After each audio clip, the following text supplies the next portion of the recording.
Swayam Prabha. Digital India. Educated India.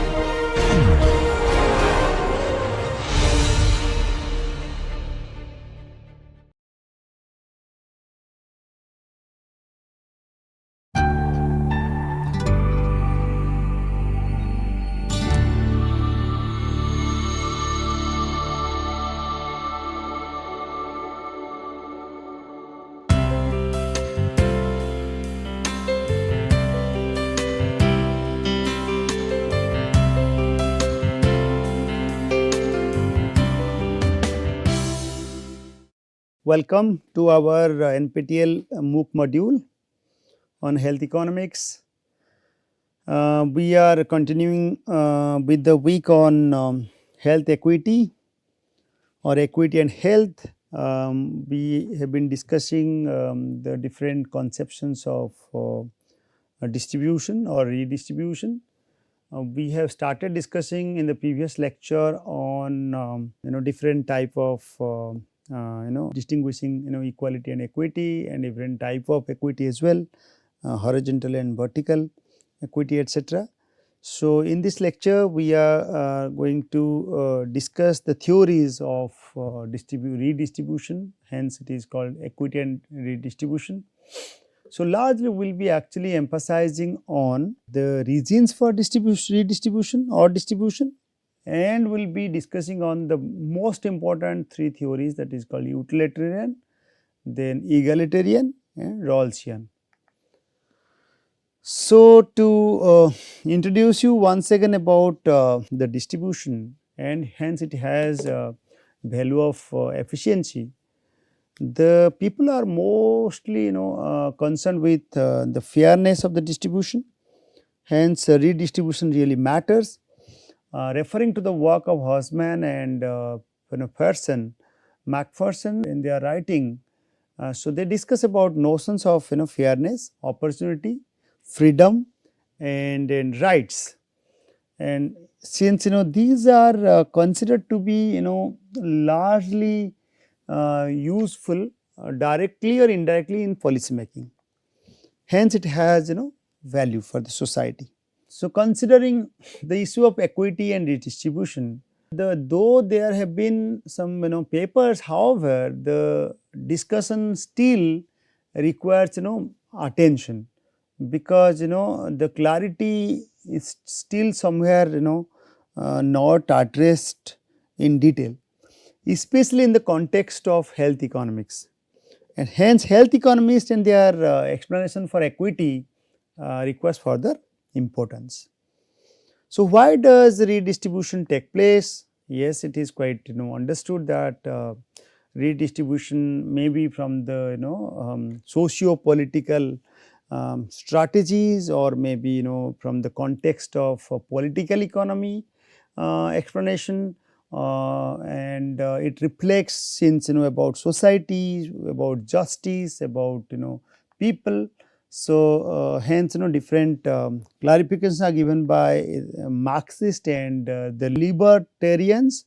So, in that case especially for the libertarians case, all redistribution other than the individual their contribution as voluntary donations are considered to be coerced. Okay. And since in the reach, the person since the reach forced through the political process and the ballot box to redistribute some of their income to the poor, who hold their political power due to the tyranny of the majority. Whereas, in case of Marxian thought, you will see this redistribution is considered to be an insurance for the ruling capitalist. They will reduce the probability of revolution by by bribing the working class with such a thing as a minimum income or pensions and access to education and healthcare. This is how it is defined from two school of thought. The third thought is on how people care about their fellow citizens. Okay, it's not just the distribution confining to the capitalist or confining to the elite one who are capturing the power. It's rather connecting to how people actually care about the fellow citizens. Suppose within a two person economy, we have rich and poor. R stands for the rich and poor, P stands for the poor. Redistribution involves R giving away some of their income to P, and hence it is as a delta income of the R added as delta income to the poor. So, voluntary redistribution will continue until R's gain in marginal utility from that is P increased income is equal. Basically, so long as the marginal utilities are actually equivalent, then till that the contribution or the redistribution should continue. And then not just the marginal utilities of though both the rich and poor are equal, it also equivalent to their marginal utility of loss from his own reduced income. So, theory of redistributive justice has three theories. I mean, so far as theories related to redistributive justice is concerned, it has three theories and which define the fairness of allocation of health resources, starting with utilitarianism theory. It's concerning with individual welfare in terms of utility or happiness. Mentioned initial work of we refer to the author Bentham for the contribution during 1748 to 1832 and J. Mill from 1806 to 1873. So, Bentham work is based on simple premise that people do things to attain pleasure and to avoid pain. This is measured cardinally as a number of utils and used to make interpersonal comparisons. And this provides information about how people are happy and specific to the person, and it is indeed neutral about the sources of pleasure and pain. All right. So, whereas the utilitarian models rely on individual subjective assessment their own utility, and hence it is attached with the crucial distributional challenges. So, how many utils one individual can forgive or can generate from the consumption of an additional unit of consumption or good compared to how many utils another individual can generate from the same unit. That is largely subjective. Hence, the aggregate utility across individuals according to unweighted sum ranking rule looks only at the sum total of utilities justified by greatest happiness principle. So, we are referring to the work of Mill again on the context of utilitarian models. This distinguishes between higher and lower pleasure and claims that it is better to be a human being dissatisfied than a pig satisfied. And as per the quotation of J. Mill mentioned that it is better to be a human being dissatisfied than a pig satisfied, better to be Socrates dissatisfied than a fool satisfied.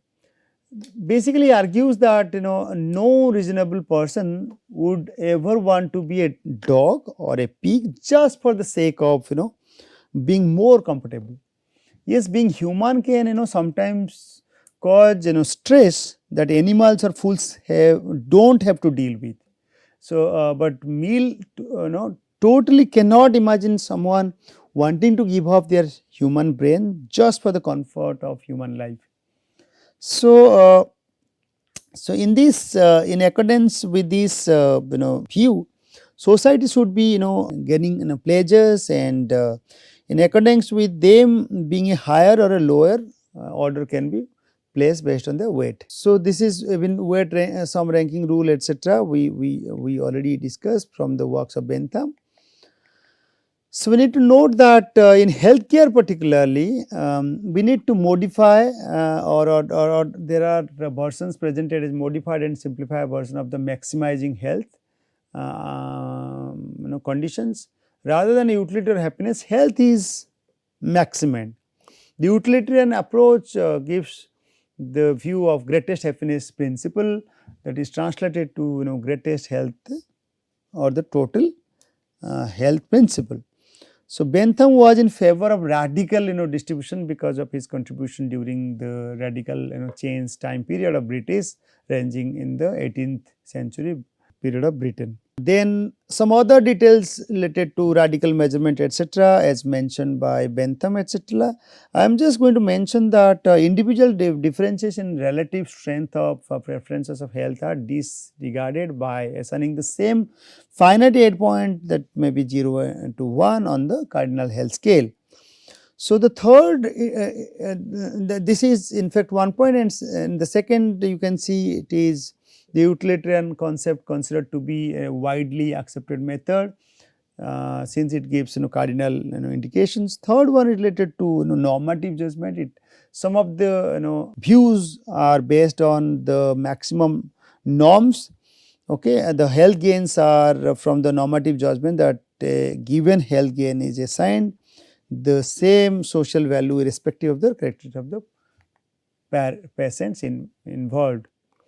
So, even the teeniest gain in total sum would be taken to outweigh distributional inequalities of the most blatant kind. Second one is called egalitarian approach, where the meaning is considered to be equalizing, and so often used as the distribundum is the, I mean, this is general egalitarianism. Whenever we refer, this is often used when the distribundum is income or wealth. Specific egalitarianism refers to an equal distribution of a particular good, and strong egalitarianism refers to, I mean, this distinguishes from the egalitarianism of Maximin that allows for inequalities so long as they benefit the host of. So, you can read the example like we have referred, like strong egalitarians would prefer an equal split of 50 units of utility to each of two individuals in a situation where one individual had 80 and the other one is 51. So, egalitarian would prefer to split it to 50. This is because the latter situation, that is the unequal case of 80 against 51, then the former egalitarian approach of 50 by 50, even though the host of individuals would benefit from having 51 rather than 50. So, in healthcare context, when the distribundum is no longer income but health, strong egalitarianism is concerned, and but usually absurd in policy context.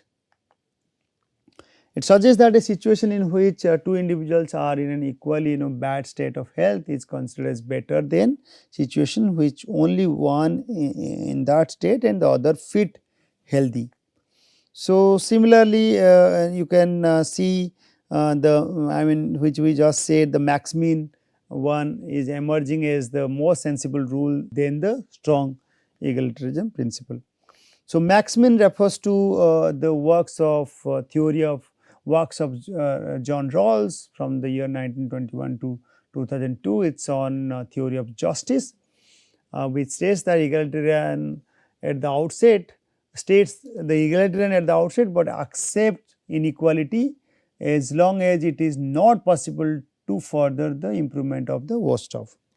Rawls in 1971 held that social and economic inequalities must be to the greatest benefit of the least advantaged. Okay, so this is what you can also follow from our later chapters. We also discuss about Rawlsian theory. This the least which says the greatest benefit of the least advantaged. This refers to the difference principle. Maximin is a lexicography principle that basically in alternative arrangements are compared from the best to the least advantaged one. If they are equally or badly off, attention switches to the second least advantaged and so on. So, here are the Rawls individual well-being in terms of the index of primary goods consisting of some 5 different indicators like basic liberties, such as freedom of thought, freedom of choice of occupation, powers and prerogatives, income, wealth, and social basis of self-respect, etc. Rawls very less, even very less clarification on how items in the index are to be weighted. So weights were not mentioned. So even offers little guidance about the primary goods and their trade-off against each other, especially in the construction of index. So Rawls theory applies only to individuals who are normal, active and fully cooperating members of the society, and so normal Daniels views that there is no distributive theory for healthcare because no one is sick. If you see, applying the max-min principle to health, the futile goal of eliminating or leavening all natural differences between persons as mentioned in Daniels, in belief that there is no sick in reality. So the max-min principle owes much to the work of Rawls, and similarly other details we have given and example we have just cited for your reference. You can just read the meaning and interpretations in the context of illness or the severity of illness. Even we mentioned that the lexicographic nature of this principle means that the resources would be devoted to the most severely ill individual and one with the shortest expected remaining life. So hence the minimum most ladder, whoever is there, the utility function is used to be defined with the mean of the two choices. So the differences between the three theories of justice, if we just compare, here we are presenting through different indicators. So far as when the health life expectancies are concerned, in the utilitarian theory or in the egalitarian theory, in Rawlsian theory, you will see, especially we have given their life expectancy in years for different context. So where in the first question, where is the average healthy life expectancy highest? When average life expectancy highest is concerned, we are actually referring to the utilitarian one. You can just see out of these three comparisons. So if the average is 73.5 and even average is highest in this case, hence it is preferred. Similarly, where is the distribution of health most equal, that is the context of egalitarian. In that case, if you see the most equal is in the case of 70 to 70 years life expectancy. If the range is there, then that is preferred. And the last one is the health of the worst of best, that is the 71, the best one 71, and that is the Rawlsian principle. So I think I have already mentioned utilitarians offer you because this is where the total health is the highest. Egalitarian offer E because it has the most equal distribution of health, whereas Rawlsian offer because it is the best for the worst of cases, that is worst we say the different life expectancies, and among them actually the best one is 71. Okay. So depending on the questions, the choice of the theories can be marked correctly. The health frontier and the trade-off where the equity principle is hidden, there is trade-off between theories that can be analyzed in terms of social welfare functions, especially the health frontier cases. There are three key assumptions in the health frontier approach, especially when we map its budget to that of the product, the maximization in terms of healthcare productivity. We are taking the case of A and B between two group of patients. Okay, and so the assumptions are considered to be valid, that a total fixed or the fixed total healthcare budget is to be distributed between these two patients A and B, and the probability of healthcare on health is positive and the marginal probability is diminishing as per our standard production possibility frontier approach. Health outcomes are measurable on a cardinal scale, either may be quali and are interpersonally comparable. So, if the health production we are just presenting here that if the health production function were similar, the frontier would be symmetric around 45 degrees, which we have just mentioned. This indicates equality of the distribution between A and B. Health maximizing allocation has identical with the egalitarian. It is identical with the egalitarian approach as well as the max min solutions. And if the health maximization were the only policy objective, then this point becomes efficient allocation. Okay. So, and given the budget etc. and constant, I think the maximum possibilities we have also trapped we will mention. So, but by the egalitarian approach, if it is 45-degree line is actually defining the best one. Okay. So, the shape of the frontier is concave and includes Pareto efficient distribution only, that is basically Pareto efficiency, where we say that improving the health of one group would imply a reduction in other group, hence there is a trade off. So, frontier is concave due to, you can just read it between the lines, I am not explaining much. Due to these, the max min and equality yield the same solution. Okay, because we are attaining the max min possibility and the equality, because both are getting the equal share. Given the efficiency constant, I think we are attending in another point. For distinguishing the max min from the egalitarian point, we have to include an increasing part as well. For that, at least one of the above assumption has to be relaxed, then only the frontier has to be different, then only you can differentiate the max min as against equality. If it is the case, then we will have an upward sloping section from the vertical axis to R, okay, and then there will be diminishing portions.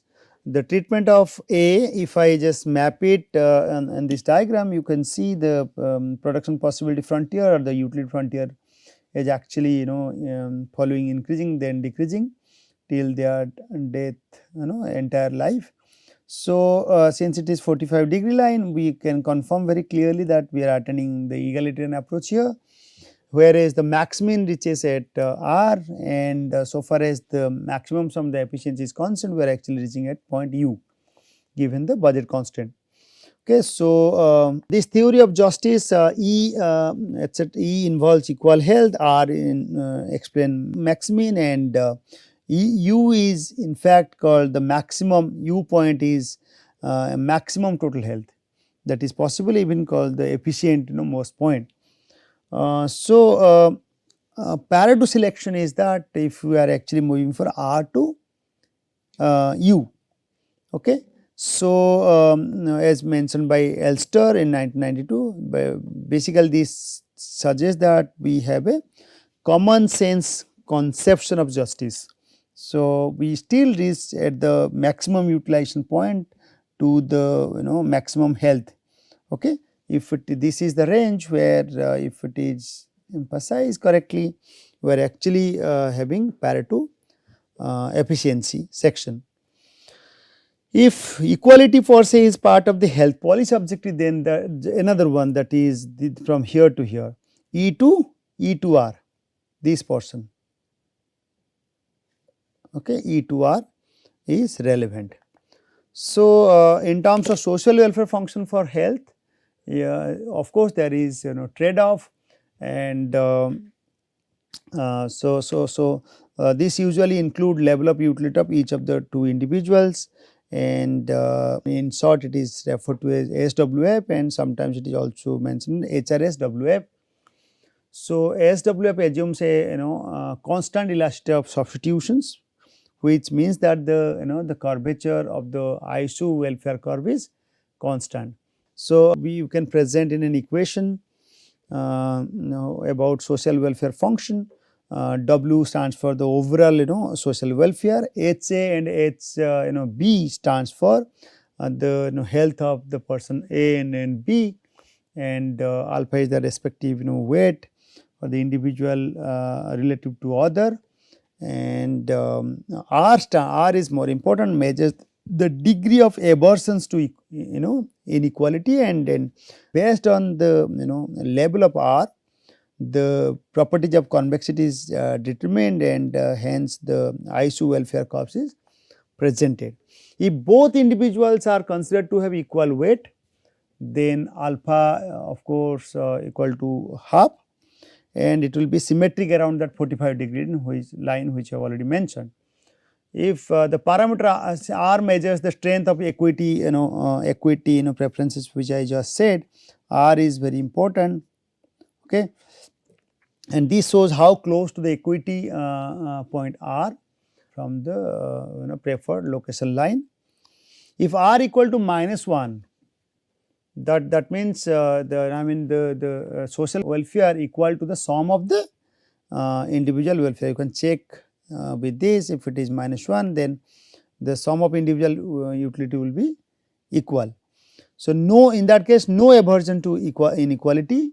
This utilitarian type of social welfare function results in ISO welfare curves, that is individual welfare curve, and that are parallel straight lines with a gradient of -alpha upon 1 minus alpha. So, when alpha equal to then half 50 equality is defined, in that case then the gradient is of course -1. Social welfare, this is what we say as ISO individual welfare curve.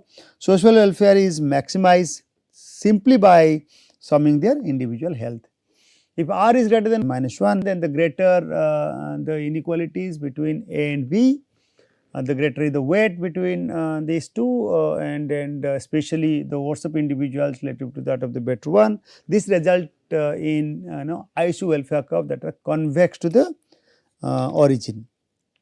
Whereas in the other case it is concave. I will just come to it. In this case, when it is R is greater than -1, in the extreme the worst of individual is all that matters, and R takes the value of infinity. This will result in a Rawlsian type of social welfare function with L-shaped function, L-shaped preference function, or L-shaped ISO welfare curve. This is what is presented in this diagram. Okay. And hence the higher the parameter value of R, the stronger is the equity preferences, and the closer one gets to the equity point, and which is also the Rawlsian point R. You can just see, okay, and further away from the utilitarian point U. So, we have discussed the distributive justice issues concerning these three point of view. Also discussed the health possibility frontier, and these three approaches of the redistribution, all of which are equally good according to Pareto criteria. So, these points are U, which you already mentioned. U basically the point where sum of ranking solution suggested by the utilitarian, and R is the point referring to the Rawlsian maximum solution, and W is basically the social welfare trade-off solution, okay, which makes trade-off between the arguments of the former to the solutions. The actual location of this third point critically depends on the degree of aversion to the inequality. The point is at which the ISO welfare curve is tangential to the health frontier represents the optimal distribution of health gains across two patients, which already mentioned the tangential point. Okay. And so, I think so we can take off the opportunity cost etc. to the next class. These are all there. I will clarify through, or hardly I can take another 1 minute to clarify. So, yes, these three approaches which I already discussed can be also explained right now through this example. We have A and B, and their healthcare budget is presented here. So, A maximum in the first case you can see A maximum, and in the second case it is the equality 6 and 6 are equal, third is not clearly understood, and in the fifth and sixth case you get the maximum possibilities, and and hence we can define our final answer to the principle or the redistributive theories which is applied. In the second case, we have highlighted it is called egalitarian principle or the Rawlsian principle, and whereas the fifth and sixth one is precisely called the health maximum utilization or utility maximization principle or the theory.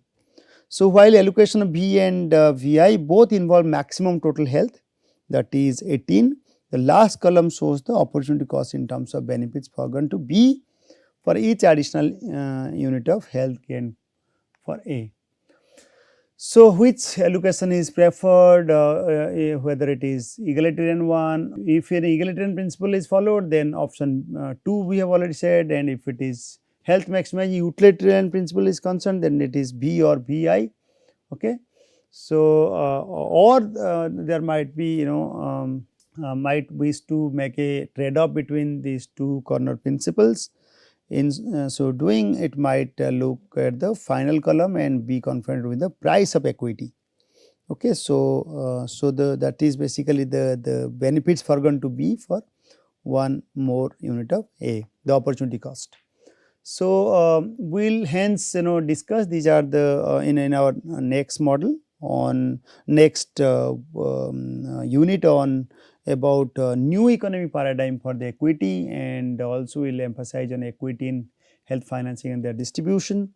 So, these are your suggested reading. With this I hope you will get further details from the next class. Thank you.